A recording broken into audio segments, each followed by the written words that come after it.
Hello, this is Hot Indonesia and welcome to those of you watching in Australia. I'm Dalton Tanonaka in Jakarta. Here is this week's HI Hot List. Red carpet. What does the royal welcome giving the return of a Muslim leader from exile in Saudi Arabia mean? We get insights from Islamic scholar Ulil Abshar Abdalla. Banning booze. Why the government is again considering prohibiting alcohol in this country. And online addicts. What drives the amazing amount of internet use by Indonesians? Now, meet my co-hosts, Sandrina Malakiano, Deputy CEO of Polmark Indonesia from her home in South Tangerang, and Sandiaga Uno, former Vice Governor of Jakarta, on the road again, literally on the road, this time in Cairo, Egypt. Hot topic number one, red carpet. That's what it seemed like was rolled out for the return of Muslim cleric Rizik Shihab on November 10th. Thousands of supporters jammed roads leading to the airport, as well as the international terminal itself. He had been in self-exile in Saudi Arabia for 3 years, having left the country with pending cases involving pornography and insulting the country's ideology. Those cases have since been dropped. For perspective now on this controversial homecoming, we've asked Ulil Abshar Abdalla to join us. He is an Islamic scholar with a doctorate degree from Harvard University. Ulil, why the big welcome and open door, seemingly open door by our government? You know, it's a big welcome, not from everybody. I mean, it's a big welcome from people who already admire Habib Rizik Shihab because he has his own followers. Not all Muslims in Jakarta are his admirers, but there are many Muslim looking at him as a leader, as a spiritual leader, as a leader of the Islamic movement, and they give him a big welcome. That's what happened. Okay, and as we know, Rizik was the founder of the Islamic Defenders Front, the FPI in Indonesian initials, a far-right group. Now, does his return signal a possible rise again in radical forces? It's very possible, and I think, and this is something that we should be vigilant about. That Rizik's return to the country might spark or provoke or trigger more conservatism in at least in Jakarta, and I think this is not a good news for Indonesian politics. Few days. After his arrival in Jakarta, you can see his speech in his residence in Petamburan already triggered many controversies, including that speech that is, very, for me, is not proper or appropriate for a person of his caliber using, let's say F word, yeah. that's for me is not good, yeah. And he was preaching about starting a moral revolution. He was also fined 50 million rupiah for breaking the social distancing rules during this pandemic. Okay, let's get to Sandy now. Ulil, Sandy, question or comment for Ulil, please. Well, thank you, Mas Ulil. And I'm here in Cairo, Egypt. Marhaban from Cairo, Egypt. I would like to ask Mas Ulil, as we just begin to start our recovery in terms of economy as well as also on the health front, we're receiving news about the vaccine. We're receiving some good news about the economy, although we just received a news that we are in a technical recession. How do you see this defining moment in terms of the spirit of reconciliations and when it's what happened to our unity? We're fighting the same common enemy, which is COVID-19. And I think politics aside, we need to still remember we're in the midst of pandemic, Mas Ulil.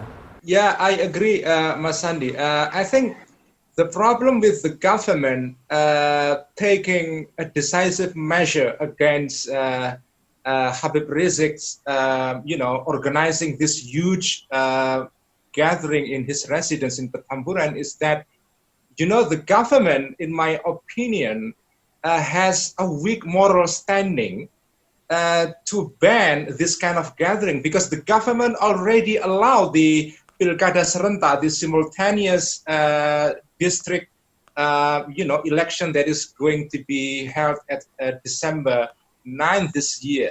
So should the government be listening to the public demand to postpone the simultaneous Pilkada during this pandemic, I think the government has a very strong moral standing to tell Habib Rizik, then please don't do this. But now, the government is losing his moral ground now. Yeah, and Ulil, I think I read that you had criticized also the Jakarta governor for going to his residence the day after he arrived, breaking also the pandemic kind of protocol. Yeah. Yeah. Okay, Sandrina, question for Ulil, please. Hi, Ms. Ulil. We are witnessing two similarly serious issues here, in my opinion, in relations to Habib Rizik Shihab's return to Indonesia and the fact that he has immediately led mass gatherings or events. Firstly, the potency of acceptance and hardcore loyalty towards Habib Rizik.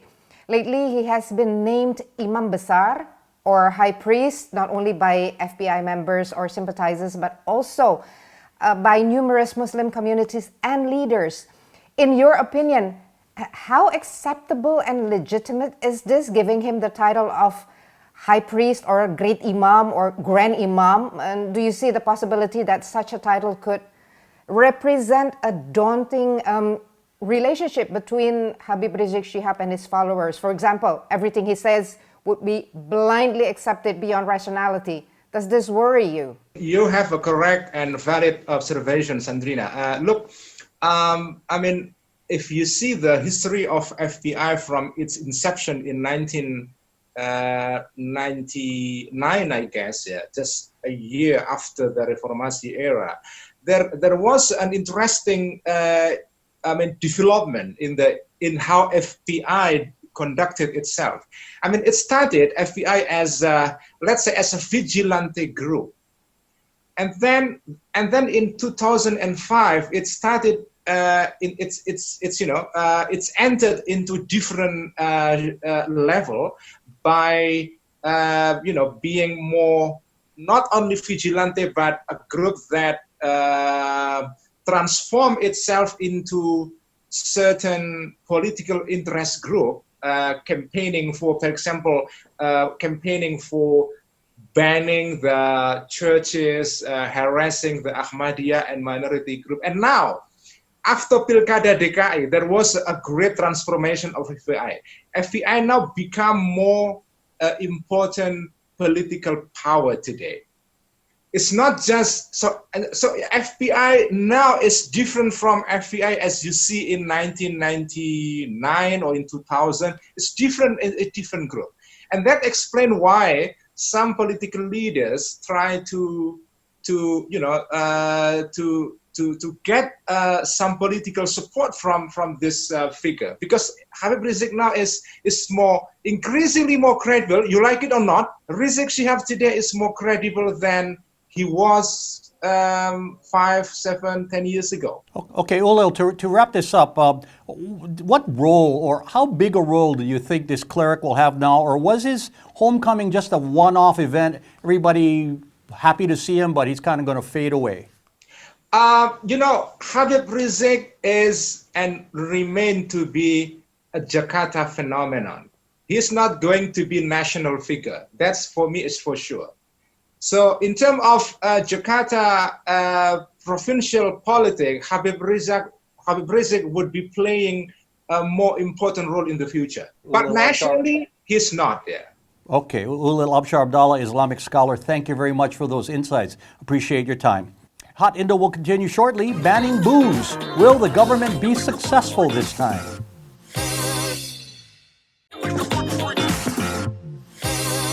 You're watching Hot Indonesia with Sandrina, Sandy, and me. Here's hot topic number 2, banning booze. Lawmakers are again making noises about prohibiting alcohol in this country. They are mostly from Islam-based political parties, saying they want to protect health and social consequences. The last serious discussion on a ban came 5 years ago, with penalties up to 2 years in prison and a 50 million rupiah or $3,500 fine for simply chugging a beer. Now, opposition is coming again from tourist centers such as Bali and Christian provinces. In a nearly 90% Muslim country, Sandrina, why doesn't it simply pass?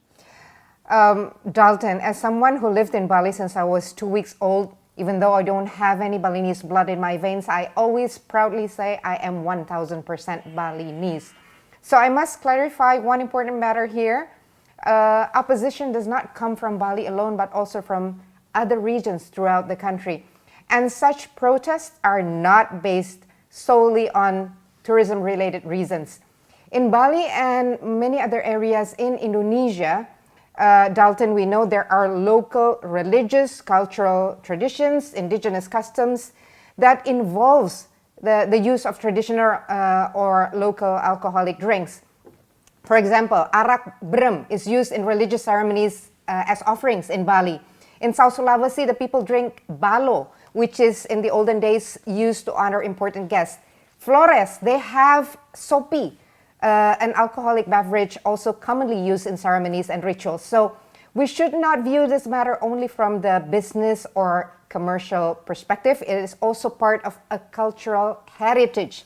Aside from that, if I'm not mistaken, bread and wine are used in holy communions in Catholic churches. You should know better. So there's also a religious argument behind the opposition against the alcohol banning regulations. But Sandrina, they use grape juice. They don't use real wine in those ceremonies. Okay. Yeah. So thank you for the correction. But personally, I agree that alcohol consumption should be guarded by strict rules, regulations, but not total prohibition. Okay. There should be a law. I mean, an age limitation. I mean, if you want to sell... They already have that. They already have that. There are regulations. Yeah, anyway, but that are allowed to be... Not allowed to be sold in convenience stores. There's some regulations. So, Sandy, let me ask you now, banning alcohol would surely be damaging to any post-COVID recovery for the hospitality industry, which we mentioned briefly. It's a big part of F&B revenue. Sandy, where do you stand? Yeah, as we're working together to stop the pandemic spread, cure the ill, create jobs by spurring the economy, in particular tourism, and that we need to see the legislative agenda. This coming in and out almost in every political cycle. And I think it's going to suck up a lot of energies. But the global approach for this is to regulate, I guess, more of the consumptions in many ways. Banning in its entirety is not going to be doable because the US even tried it in the 1920s with prohibitions, and it wasn't really that successful. My view is that we need to limit the access and distributions to young kids, and especially for the welfare of the children that is being used in illicit industries. So I don't think that banning really do the trick. It is more of how government, both the central and the local government, work together to ensure that access to alcoholic beverage to youth populations and productive classes, in particular some of the areas that is so prone for the abuse of alcoholic drinks, are going to be able to be, I guess, treated and implemented. That is more of the issues at hand. Yeah, and some provinces already ban it totally, such as Aceh in Sumatra. Sanjina, you know, alcohol, as most Muslims know, is haram or forbidden. But is it fair to say that many Muslims here drink at least wine at dinner and have champagne at weddings, for example? Dalton, it is actually prohibited in the religion if you're a Muslim. So still, it all returns to every individual person what they want to do, because in the end, it's your personal responsibility. What you choose to do the right thing or you choose to do the wrong thing. And I'm not in a position to try to evaluate other people's behaviors or decisions in walking their life. But for me, for example, I have an F&B business. I own a cafe, so it's our personal choice with my brand to not serve alcohol, but other people might still sell it. It's an option. We chose to have the halal certificate for our brand. Therefore, we do not provide alcoholic drinks or meals that contain alcohol. But like for Indonesia, especially in the tourism business, the F&B is the biggest income for hotels and restaurants, and they serve alcohols. If we expect to have foreign tourists to come to Indonesia, then as Sandy said, it's impossible to ban these places, hotels and restaurants, from serving alcohol to our visitors. Yeah, Sandy, why do you think this issue comes up every few years? And do you think there's any possibility this could ever happen, the banning of alcohol? This is very political, Dalton, and I think the consumptions of the alcoholic drinks such as wines at dinners is very, very only in the upper echelon. And it's so political that it is being used in a popular contest for local elections. And 9th of December is local elections. But I am very, very skeptical that banning will lead to a reduced consumptions of alcoholic drinks, because I think it will be the other way around, because we are lacking implementations. There will be going to have, black market being developed, smuggling, and I think criminal gangs will guard their shipments, and crime will increase. So let's get to the right fact. Let's regulate who should not be drinking alcohol. And for religious teaching, it's very, very clear in Al-Quran that it's haram.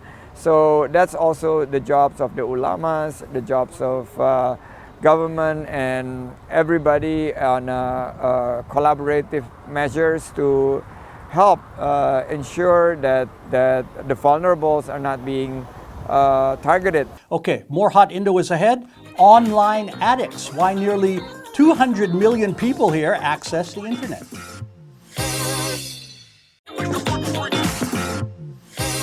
You're watching Hot Indonesia from Jakarta. Here's hot topic number 3, online addicts. An industry survey found that nearly 3/4 of all Indonesians have accessed the internet this year, up 9% over last year. That's nearly 200 million people and more percentage-wise than China and India. The survey said online learning hours were up due to the coronavirus pandemic. That makes sense. Other findings include that 73% of respondents have never used a desktop computer to access the internet, with 95% using smartphones. And Sandy, this is with many rural parts of the country, mainly in eastern Indonesia, without any connectivity. Right, and this is something that we need to work on, Dalton, and we need to do it very fast. That we need to create the digital infrastructures, in particular in some of the provinces in the eastern part of Indonesia and some of the outer islands.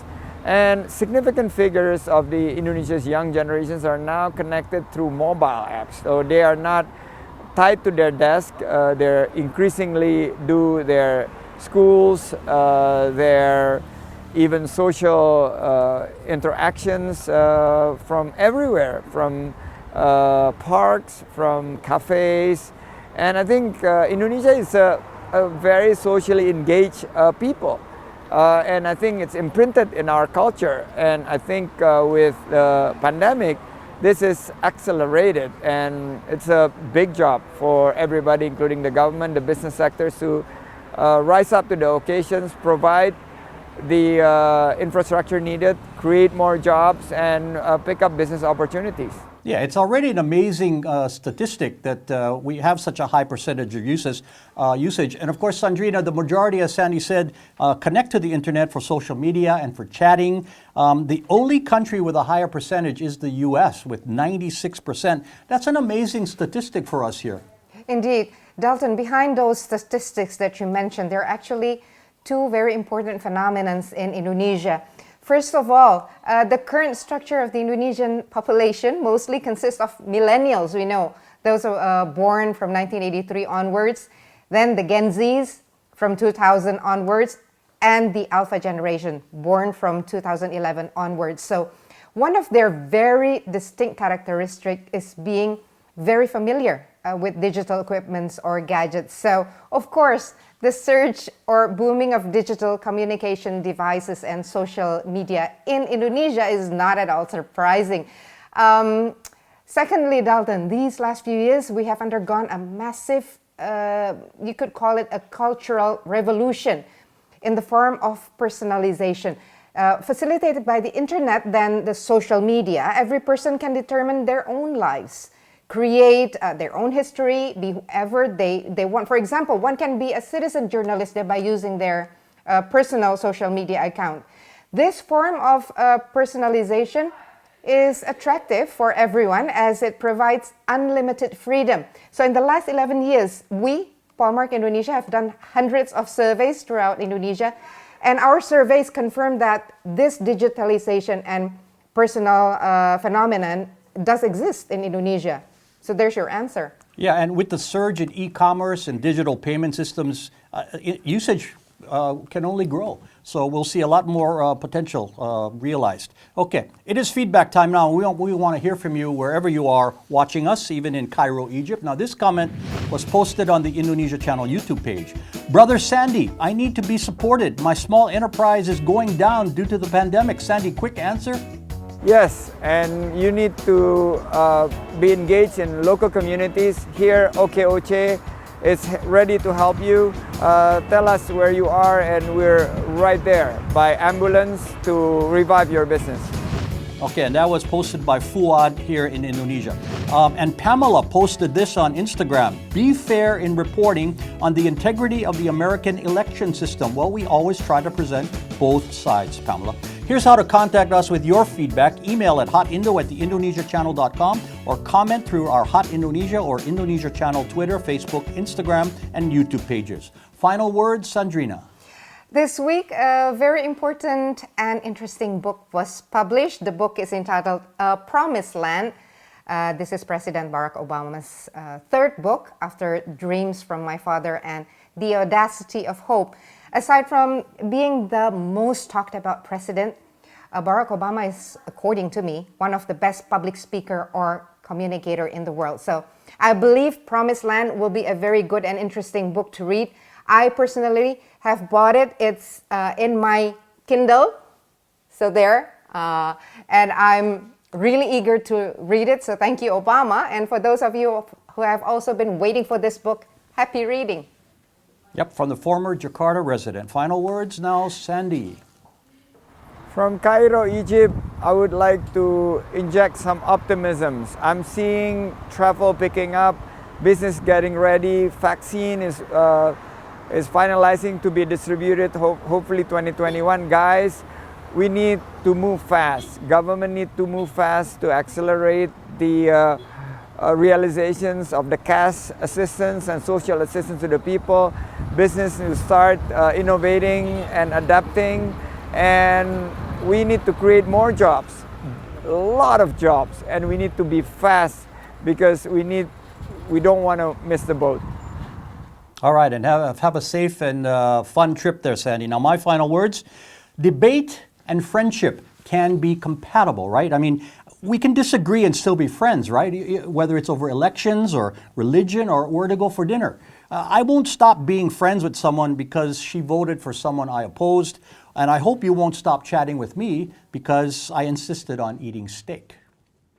And that is Hot Indonesia for this week. For Sandrina Malakiano and Santiago Uno in Egypt, I'm Dalton Tanonaka in Jakarta. Thank you for watching and see you next time.